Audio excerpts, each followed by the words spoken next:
Okay, we will come back to the front lines. We will talk about the front lines. But before that, according to Professor John Mershama, America has lost this war against the Russians.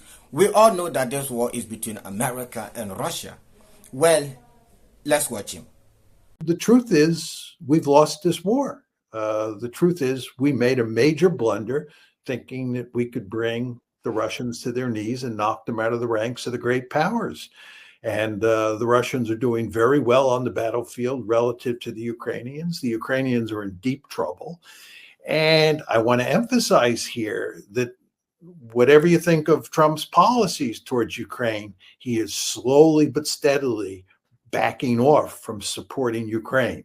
He's turning the responsibility for helping Ukraine wage war against against Russia to the Europeans. He's passing the buck here ever so subtly. Trump understands that this is a losing war and he doesn't want to be blamed for it. And he sees no point in continuing to throw good money down a rat hole. So he's backing off. The Europeans can buy weapons from us and give them to the Ukrainians. So if you think the Ukrainians are in trouble on the battlefield, which most people now think is the case, and then you factor into that the fact that the United States is beginning to pull away from supporting Ukraine, tell me how the situation just doesn't get worse for Ukraine. And the answer is it does get worse for Ukraine. So those of you who don't know who Professor John Mershama is, he's an American professor who predicted this war way back in 2014. Maybe some of you have come across this video. The title is Ukraine, the West Fought. By the way, I totally agree with him. You know, Professor John Mershama is a realist. He doesn't take side. He is a realist. He look at everything, analyze it critically before he makes comments. And he's somebody that I've really learned a lot from. It is a fact. So currently, when you look at whatever is happening, slowly Trump is shifting the responsibility to the Europeans. Now, the Europeans are more interested in this war. So Trump is putting the burden on the Europeans. Once they are interested, they are buying all the weapons. So America is providing the weapons, but the Europeans are paying for it. So whatever John Mershama is saying, he's making sense here. If you're enjoying this content, don't forget to hit on the like button. And if you're new to the channel, subscribe. So we are going to cover whatever happened within the space of 24 hours, the most important ones. So France is playing some double standard game here. France is buying more oil from Russia whilst they are championing, we must sanction Russia. We must sanction Russia. But they are playing double standard games here. They are buying more, gas from Russia. Let me read what this article says. Macron double standard game. Okay. France imports Russian LNG like no other. France, the loudest in demanding secondary sanction against India and China, is increasing its imports of liquefied natural gas from Russia. Although, there's no need for me to even read, there's no need for me to even continue. You see the double standard games that the Europeans are playing. The fact is, Europeans still buy a lot of oil and gas from the Russians. These guys, they have nothing, but instead of them to humble themselves, they are rather playing, double standard game. They are rather criticizing the Chinese and the Indians, but they are buying more from the Russians. You see? Quite interesting. You see, the fact is Europeans have nothing. The fact is the Russians are very, very important to Western Europeans. Russia is a very important country when it comes to resource. Whilst the Europeans are criticizing the Chinese, they are calling for, tariffs on India. But in reality, they are buying more oil and gas from the Russians. I've told you guys this before. Here we are. Well, this was published by a French newspaper. Yes. So this is not coming from any other country, but it is coming from France. Ukraine strike deep inside Russia, but according to the Russians, the Ukrainians couldn't hit anything tangible. Rostov to be precise. That was where the Ukrainians targeted. Now let me read this from the Russians. The strong fire in Rostov on dawn after the alarm was raised, but the Ukrainians are rejoicing in vain.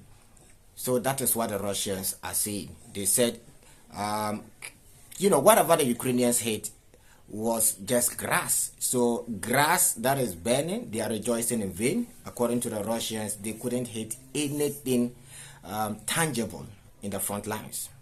Let's continue. The world's most advanced fighter jet has a problem.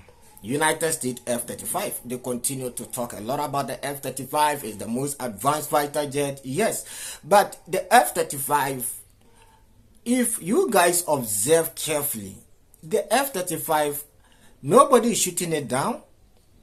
It continued to have technical problems. Back in January, I don't know how many of you heard this story. Back in January, in Alaska, yes, we heard that one F-35 got an accident there. Nobody shot it down. It fell by itself. By the way, we now have video evidence of what exactly happened. And this is what they posted, or this is what they are saying. In January 2025, a U.S. F-35 pilot spent 50 minutes on a conference call with Lockheed Martin's engineers trying to solve a problem with his fighter jet before he ejected and the plane plunged to the ground in Alaska. The world's most advanced fighter jet. Indeed. If this was the Chinese or a Russian fighter jet, just close your eyes and imagine what the Western media would have said. Just close your eyes and imagine. By this time, what we'll be hearing in the mainstream media by now. So, almost a week ago, I spoke about the Venezuela issue. So, Venezuela refused to surrender. Currently, Venezuela is training their military. Their president refused to back down. So, in the video about a week ago, the video that I posted, I told you guys that United States is moving their warships closer to Venezuela. By the way, Venezuela said they are not going to bow. Watch the video. Luego de 20 días continuos de anuncios, amenazas, guerra psicológica, luego de 20 días de asedio contra la nación venezolana, hoy estamos más fuertes que ayer. Hoy estamos más preparados para defender la paz, la soberanía y la integridad territorial que ayer.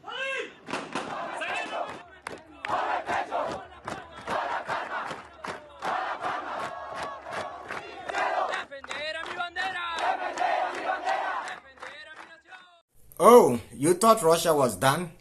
Oh, Russia is not done. So after Russia unleashed heavy attack on Ukraine, launching over 600 drones on Ukraine, the Russians have struck again. So over the night when we were sleeping, the Russians were not sleeping. They decided to carry out massive attack on Ukrainian positions. Let me read this for you. This is what they said. Massive strike on military and industrial infrastructure facility of Ukraine. On the 9th of August 30th, 2025, the armed forces of Russian Federation carried out a large scale of combined strike on key military and industrial infrastructure facilities of Ukraine. The operation involved a wide range of weapons, OTRK, the Iskander, the Iskander-K, the Naval Cruise Missile, the Caliber Cruise Missile, KH-110, as well as strikes, drones there are two types.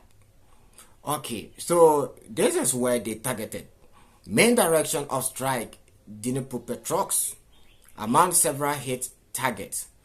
Okay, well, I think the main target was Dnipropetrovsk. Well, recently I came here and I told you guys that the Russians has taken control of the Dnipropetrovsk region, right?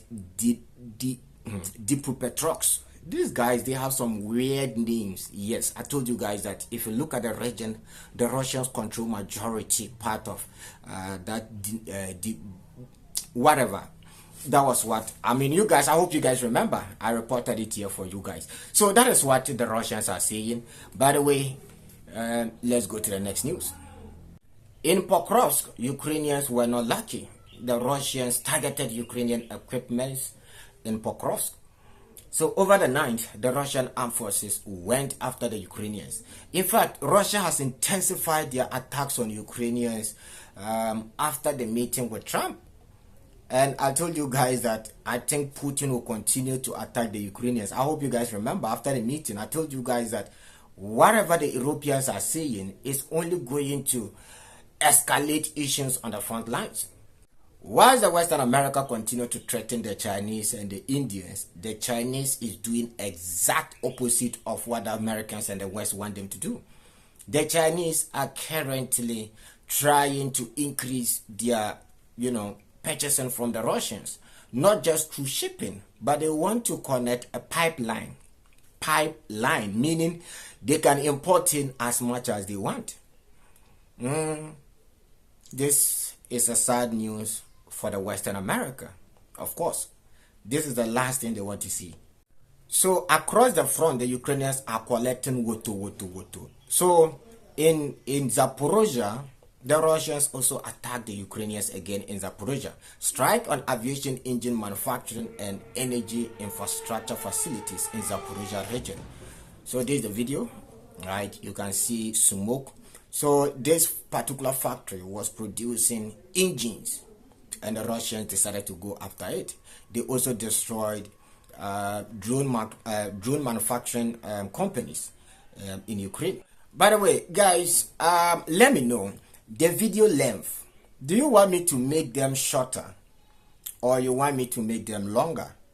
So if you want my videos to be shorter, 10 minutes, 8 minutes, type no in the comment section, or type short. Just type short. If you want my videos to be longer, just type long in the comment section and let me know. I'm currently confused. I don't know whether to make my videos longer or shorter. Most of the times I'm trying to put everything, I'm trying to cover everything within a short period of time. But sometimes some of the videos I am forced to make them longer because of the events that happened over the night. By the way, let me know down in the comment section. You either type short or long, right? If you want the videos to be longer, long. If you want them to be shorter, shorter. Thank you very much for watching today show. The name still remains Timo360. Don't forget to hit on the like button and share to family and friends. The only way I will know whether you watch the video through or not is to either type short or long. Shalom. See you guys in the next episode.